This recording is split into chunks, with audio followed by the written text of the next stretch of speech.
बाल ठाकरे जी कहाँ हैं? जरा मैं ठाकरे जी से को आवाज देना चाहता हूँ, ठाकरे जी लोनी से निकलो। और बाबा मुखनाथ मंदिर पर जब झंडू जी, जो आप फेसबुक पे बोल रहे थे ना, ये ठाकरे के कहने पर, तो झंडू मियां आप तो जब पैदा भी नहीं हुए थे इतने से थे। आज आपको थोड़ा सा पद क्या मिल गया, तुम हवा में उड़ रहे हो। तुम्हारा भी हिसाब चुकता करूंगा किसी दिन। लेकिन पहले मैं खतौली में चुनाव में नहीं जा पाया, लेकिन मैंने मैनपुरी से ही अपील की थी कि वहां जब तक चुनाव नहीं जीत पाएंगे, जब तक कि सर्व समाज का आशीर्वाद मदन भैया को नहीं मिलेगा। और क्या जलवा काटा है खतौली ने। ये मैं अपने त्यागी भाइयों को, अपने जाट भाइयों को, अपने गुजर भाइयों को और अपने जाटव भाई, जो अब तक बदनाम था कि जाटव भाई कभी किसी के साथ नहीं लगते, एससी दलित वोट, लेकिन चंद्रशेखर रावण जी ने आकर, जो हमारे माननीय जयंत चौधरी जी और माननीय अखिलेश यादव जी में आपने जो महागठबंधन का एक संदेश दिया है, मैं अपील करूंगा अपने नेता माननीय अखिलेश यादव जी से और जयंत चौधरी से कि चंद्रशेखर जी को अपने टीम का हिस्सा बनाओ, गठबंधन का हिस्सा बनाओ उस पार्टी को। इसके बाद वहां फिर समाज की जितनी भी उपेक्षित बिरादरियां थी, तमाम बिरादरियों ने मिलकर मदन भैया को वोट किया है। राष्ट्रीय लोकदल और समाजवादी पार्टी के गठबंधन को वोट डाला, जिसके लिए ये मुखिया गुजर आपका आभारी है। इसी तरीके से सारी बिरादरियां, जब तक आप लोग एकजुट होकर सत्ता के खिलाफ आवाज बुलंद नहीं करोगे, जब तक लूटते रहोगे, पिटते रहोगे। बाल ठाकरे जी कहाँ हैं? जरा मैं ठाकरे जी से को आवाज देना चाहता हूँ, ठाकरे जी लोनी से निकलो। और जरा वो पोथी पत्र आप लेकर के आओ, जरा जो हिसाब आप लेके आए थे पूरा चिट्ठा, तो मैं पूछना चाहता हूँ चिट्ठे का क्या हुआ? वो जो आपने झूठ फैलाया था कि भाई जाटों और इतने जाटों की हत्या कर दी वहां, तो जरा उनके नाम गाम तो बताओगे ठाकरे साहब।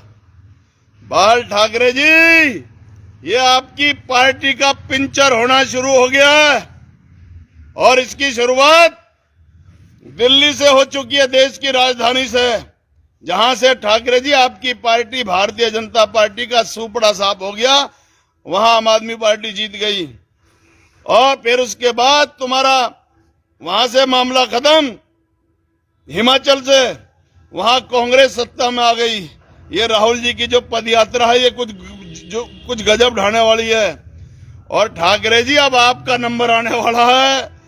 अब जो कोर्ट में आपके जो केस चल रहे हैं ना, आपने मेरे परिवार भैंसलों को जो बदनाम किया, मेरा बाबा हरि सिंह के परिवार, जिनके 3 बेटे बाबा ओमी, जिनके बेटा चाचा बालेश, बहुत निहायत सज्जन और इतने पूजनीय पुरुष हैं चाचा बालेश जी, उनके घर में आपने जन्म लेकर, बाबा बाल मुकुंद जी तो ये वहां चले गए दिल्ली, उनका नरेंद्र मास्टर जी परिवार। फिर जो मेरा बाबा ज्ञानेंद्र, जो मैंने बताया, मास्टर सुरेंद्र जी मेरे बिल्कुल दोस्त हैं, मेरा प्यार है। और जो तीनों भाई वो परिवार, सारा देवता परिवार, तुम कहां से जन्म ले गए ठाकरे साहब? आपको शर्म आनी चाहिए थी। अरे यार, चुनाव में तो वो नकुड़ से जो विधायक है वो भी था चुनाव में मेरा भाई। मैंने तुझे ये नहीं सिखाया था अपनी पाठशाला से? मुखिया गुजर की पाठशाला से जो भी निकलता है वो बहुत ऊंचाइयों पे जाता है। चाहे मुखिया गुजर बिल्कुल नहीं चुनाव जीता, लेकिन यारो, तुम एमएलए बनने के बाद तुम्हारी कितनी बड़ी हैसियत है। मुखिया गुजर बिना चुनाव लड़े पूरे देश के अंदर अपनी इज्जत और सम्मान बनाता हुआ फिर रहा है, लोगों के सामने झुक करके। तुम्हें शर्म आनी चाहिए, तुम कुएं के मेंढक हो। तो वो नकुड़ के बाद एक और वहां से वो क्या, कौन सी सीट है वो, सहारनपुर में, अरे यार मैं नाम भूल गया, चलो वो कीरत सिंह। उसके बाद वीरेंद्र सिंह जी भी आए। और मेरे यहाँ मेरठ से मंत्री, मेरा छोटा भाई है, वो मिनिस्टर राज्य मंत्री बन रहे हैं, सोमेंद्र तोमर जी, वो भी आए। दादरी के वो आए जिन्होंने ये कह दिया कि गुजर तो जाति ही नहीं होती। तो नागर साहब मैं आपसे पूछना चाह रहा हूं, आप किस जाति के हो? आज तक नहीं पता चला। जिसने काली पुतवादी बाबा सम्राट मीर भोज के ऊपर, वो भी पहुंचे वहां, नवाब सिंह नागर जी भी पहुंचे, लेकिन किसी ने एक शब्द कोई गलत नहीं बोला। तो ठाकरे बाबा आपको क्या हो गया था? आपकी ये लंबी चुटिया ये तो ये सिखाती है कि आप बड़े आध्यात्मिक हो, तो फिर ये साजिश और षड्यंत्र दिमाग में कैसे आ जाती है आपके? अब मुखिया गुजर मैदान में उतरेगा और लोनी में जितने आपने अन्याय और अत्याचार और जुल्म और सितम जिन लोगों ने तुम्हें नेता बनाया उन पे ढाया, अब मुखिया गुजर से आपका सामना होगा। और जब मुखिया गुजर से सामना होगा तो फिर आपको पता चलेगा कि अभी गुरु ने क्या क्या दाव बचा के रखे हुए हैं अपने पिटारे में। और या तो आपको माफी मांगनी है समाज से कि मुझसे गलती हुई, क्योंकि अपने लोनी की लड़ाई, लोनी में आप कुछ भी बोलते थे एक दूसरे के खिलाफ, मुखिया गुजर बीच में नहीं आया। क्योंकि मैं भी उसी परिवार से हूं और वहीं से हूं।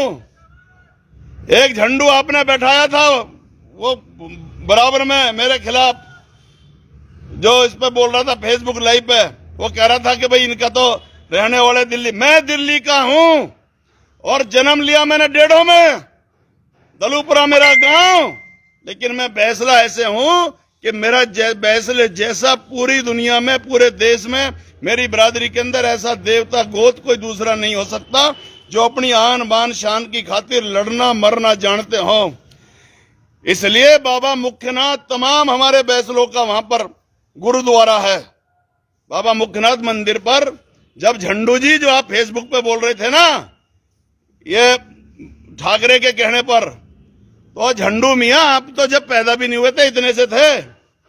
आज आपको थोड़ा सा पद क्या मिल गया, तुम हवा में उड़ रहे हो। तुम्हारा भी हिसाब चुकता करूंगा किसी दिन, लेकिन पहले मैं एक का हिसाब कर लूं अपने वाले का। तो वहां बाबा मुख्यनाथ मंदिर पर सिरौली में मुझे गोद लिया गया और बैसला घोषित किया गया। मुझे जहां भी बहन बेटियां बैसली मिलती हैं उनको भेंट देता हूं और अपना गोद बैसला बताता हूं। यह है झंडू जी, मान की तान होती है। यह नहीं है कि मतलब लिखट गया निकल गए।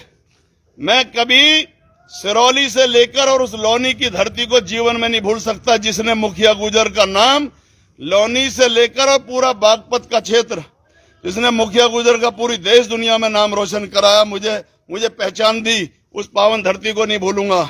मेरठ में प्रथम बार हम चुनाव जीते। आप कह रहे हो हमें कुछ नहीं मिला।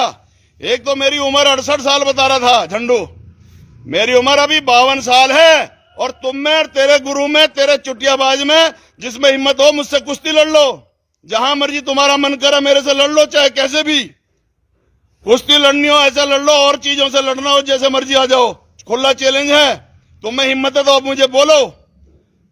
लेकिन मैं नाराज इसलिए हूं कि तुमने समाज की मान मर्यादा का उल्लंघन किया है। मेरी कोई लड़ाई नहीं है, मैं तो इससे बहुत प्यार करता था। मैंने तो इसको पथिक सेना का प्रदेश अध्यक्ष बनाया था। मैंने इसको सीधी जो राजनीतिक लाइन, इसको भी और संगीत को भी, जो दोनों एक साथ ही रहते थे, और देविंदर, मनुपाल बंसल, अजब सिंह घिटोरा, देविंदर घिटोरा प्रमुख बना, सत्येंद्र फौजी जो मेरा यहाँ का प्रधान बना सिरौली का, संजय अग्रवाला, राजकुमार अग्रवाला प्रधान बना, देविंदर प्रधान बना दुगरावली।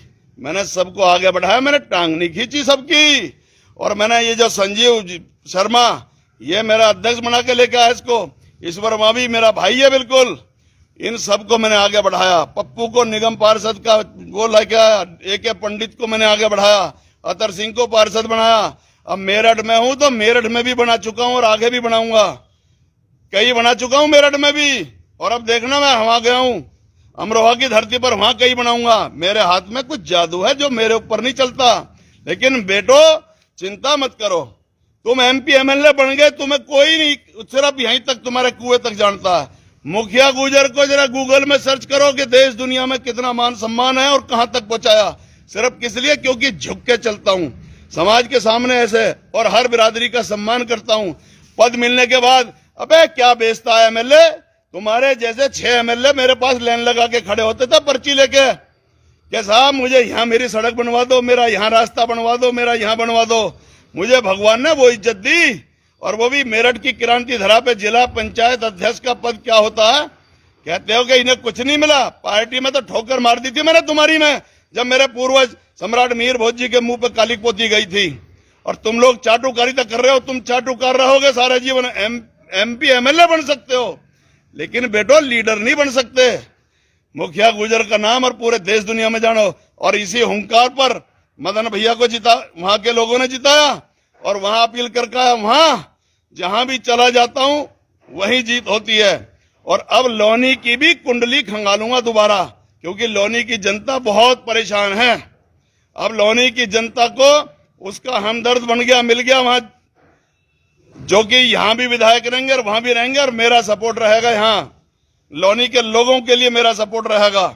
तुमने कोई बिरादरी नहीं छोड़ी लूटे बगैर, तुमने कोई, तुम्हारे भ्रष्टाचार सबकी पोटली इतनी है मेरे पास, एक एक करके जिस दिन मैं चाहता हूं तुम जवाब दो, मैं फिर तुम्हें मैं बताऊंगा। एक एक करके तुम्हारा सारा इतिहास मेरे पास यहां रखा। तुमने पूरा गणौली में मेरा परिवार बदनाम कर दिया और तमाम फैसले बदनाम कर दिए, इसलिए जल्दी माफी मांग लोगे तो ठीक, वरना पोल खोल अभियान ये मुखिया गुजर लेकर लौनी की धरती पर उतरने वाला बहुत जल्दी। इसलिए अपनी गलती को स्वीकार करो।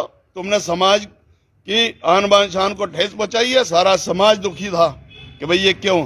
पर्सनल लड़ाई थोड़ी होती है राजनीति में कभी किसी से। वो रूप चौधरी तो मेरा भाई, आज तक एक शब्द किसी के खिलाफ नहीं बोले। मैं भी वो आमने सामने चुनाव लड़ा, हम एक दूसरे से खिलाफ तीनों कोई नहीं बोले। तुम्हें क्या हो गया ठाकरे बाबा, तुम्हें तो शर्म आनी चाहिए थी। खैर चलो, जो हुआ भगवान ने सुन ली। और मैं 36 बिरादरियों से ये कहना चाहता हूं, हिंदू मुस्लिम से भी, और हमारे अपने हिंदुओं की तमाम बिरादरियों से कहना चाहता हूं, भाईचारे की गठजोड़ करो। ये भाजपा वालों के पास कोई मिशन नहीं है, ये धीरे धीरे इनका सारा मामला खत्म होता जा रहा है। मोदी जी 75 साल के हो जाएंगे, उनको सत्ता छोड़नी पड़ेगी 2 साल बाद, 73 के हो गए। और योगी बाबा को कोई पसंद नहीं करता, कोई ऐसी जाति नहीं है जिसको अपमानित करने का काम योगी बाबा ने ना किया हो। इसलिए मैं आपसे कहना चाहता हूं, सारी बिरादरियां मिलकर अपनी ताकत बनाओ। जो आवाज लोकतंत्र के अंदर, जो अपनी आवाज बुलंद करेगा, सिर्फ उसी की सुनवाई होगी। ये सत्ताधारी लोग उसी को ही सुनते हैं, उसी की सुनते हैं जो अपनी बात मजबूती से रखना जानता है। इसलिए मैं कहना चाहता हूं, रामपुर पे आता हूं। रामपुर जबरदस्ती हमें इसलिए हरा दिया क्योंकि वो मुस्लिम बहुल इलाका था, वहां घरों से लोग निकलने नहीं दिए गए। जहां 1200 वोट थी वहां सिर्फ 4 वोट पड़ने दी। 33% पोल इसलिए हुआ, और वहां जबरन अब गिनती में सारे मीडिया बाहर निकाल दी। जब वो आगे चल रहा था हमारे प्रत्याशी रामपुर के, वहां से हरा दिया। मैनपुरी में इनकी हित चली नहीं, इन्होंने बड़े बड़े अधिकारियों से काम लेना चाहा, लेकिन अधिकारियों को बता दिया कि बेटे सर्विस तसल्ली बख्श होएगी, वरना अपने अपनी ड्यूटी निभाओ। इसलिए वहां के अधिकारी अपनी मर्यादा में उड़ान कर रहे थे, लेकिन जैसी हमने आंख दिखाई वो अपना ठीक हो गए। ऐसे यहां हुआ, यहां भी मजबूती से लोकदल और सपा के कार्यकर्ता भिड़ गए और सारी बिरादरियों ने मिलकर वोट डाल दी, तो रिजल्ट आ गया। अब इनका मजा आएगा। जो रिजल्ट आया, ये MCD का, ये नगर निगम का चुनाव हो रहा है, जो नगर निकाय के चुनाव हो रहे उत्तर प्रदेश में। अब समाजवादी लोकदल गठबंधन MCD में हम जीतेंगे, उत्तर प्रदेश में निकाय चुनाव में। उसके बाद लोकसभा की तैयारियां हुंकार भरेंगे। और मजे की बात सुनो, ये हमारी साइकिल तो गुजरात में भी जीत गई। अब मैं लक्ष्य ये लेके चलूंगा, अपने नेता माननीय अखिलेश यादव जी से बात करूंगा। राजस्थान चप्पे चप्पे पे मुखिया गुजर को लोग जानते हैं, हर बिरादरी के। मैंने वहां बहुत कुर्बानी करी है, बहुत लड़ाइयां लड़ी है। राजस्थान में भी अब चुनाव जिता के लाएंगे अपनी पार्टी को। मध्य प्रदेश में चुनाव है, वहां भी जिता के लाएंगे। और भी जहां चुनाव होगा, सब जगह अपनी पार्टी को खड़ी करने की बात अपने नेता से करके, और उसके बाद प्लानिंग करेंगे। मैं तो आज आपका धन्यवाद करने आया हूं। 36 बिरादरियों को ये मुखिया गुजर शीश झुका के प्रणाम करता है, और आपसे निवेदन करता है, मेरे लौनी वालों से, बागपत वालों से, मैं अपने परिवार से, बैसले परिवार से कहना चाहता हूं कि किसानों से तो कहना चाहता हूं कि इसके खिलाफ, बाबा बाल ठाकरे के खिलाफ एक पंचायत करो कि इसने सामाजिक ताना बाना क्यों तोड़ने की कोशिश की। और बैसलो भाइयों से कहना चाहता हूं कि ठाकरे से ये कहो कि तूने हमारी शान को बट्टा क्यों लगाया। उसके बाद फिर आप हिसाब मांगो, सारा हिसाब किताब सारे अधिकारियों से, किससे इनका कहां कहां क्या क्या कैसे कैसे है, सब मेरे टच में है। और उसके बाद फिर मैं हिसाब पूरा चिट्ठा खोलूंगा।